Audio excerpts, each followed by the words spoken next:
నర్సాపేట శాసనసభ్యులు గోపిరెడ్డి శ్రీనివాసరెడ్డి గారు అభివృద్ధి పథకంలో ఇక్కడ అమ్మవారి గుడి కూడా చాలా చక్కగా అభివృద్ధి చెందుతుంది. అలాగనే ఆయన వచ్చిన తర్వాత మహంకాళి అమ్మవారి దేవస్థానంలో కళ్యాణ మండపం పైంతస్తు దాదాపుగా 65 లక్షలు పెట్టి అభివృద్ధి చేశారు. అలాగానే ఇక్కడ వచ్చిన భక్తులకి ప్రతి ఆదివారం కూడా ప్రసాదాలు కింద పెట్టాలని చెప్పి ప్రజలుగా గుర్తించుకుని వాళ్ళ చందా రూపంలో 25 లక్షల రూపాయలు ఒక ఫిక్స్డ్ డిపాజిట్ గా వేసి ప్రతి నిత్యం కూడా 10 నుంచి 11 గంటల దాకా ప్రసాదాలు జరుగుతుంది. గౌరవ శాసనసభ్యులు గారి ప్రోత్సాహంతో దేవాలయ పునర్నిర్మాణానికి ఒక మంచి కమిటీని ఏర్పాటు చేశారు.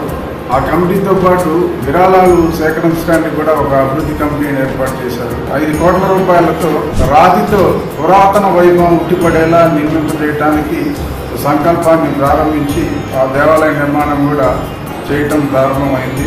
గౌరవ శాసనసభ్యుల వారు గవర్నమెంట్ ద్వారా 1 కోటి రూపాయలు కామన్ పీపుల్ ఫండ్ నిధిని శాంక్షన్ అయ్యేలా కృషి చేశారు. మన డాక్టర్ గారు వచ్చిన తర్వాత ఇసపాలెం కళ్యాణ మండపం ఉంటే బాగుంటుంది, అమ్మవారికి జనం బాగా భక్తులు బాగా వస్తున్నారు కాబట్టి ఆలోచనతో డాక్టర్ గారి సహకార సూచనలతో మన ఈవర్ సుధాకర్ రెడ్డి గారు వీళ్ళందరూ కలిసి కళ్యాణ మండపాన్ని ప్లాన్ చేయడం, అది అమల్లోకి రావడం, ఒక 65 లక్షలు దానికి ఖర్చు పెట్టి కళ్యాణ మండపం నిర్మించడం, అదే విధంగా అన్నదానం కూడా కార్యక్రమం చేస్తే బాగుంటుందన్న ఉద్దేశంతో దానికి ఒక 20 లక్షలు ఫండ్ కేటాయించి దాన్ని గవర్నమెంట్ వారికి ఇచ్చి అన్నదానం కూడా ప్రతి ఆదివారం దాదాపుగా ఇక్కడ 500 నుంచి 600 మంది భోజనం చేయడం జరుగుతుంది.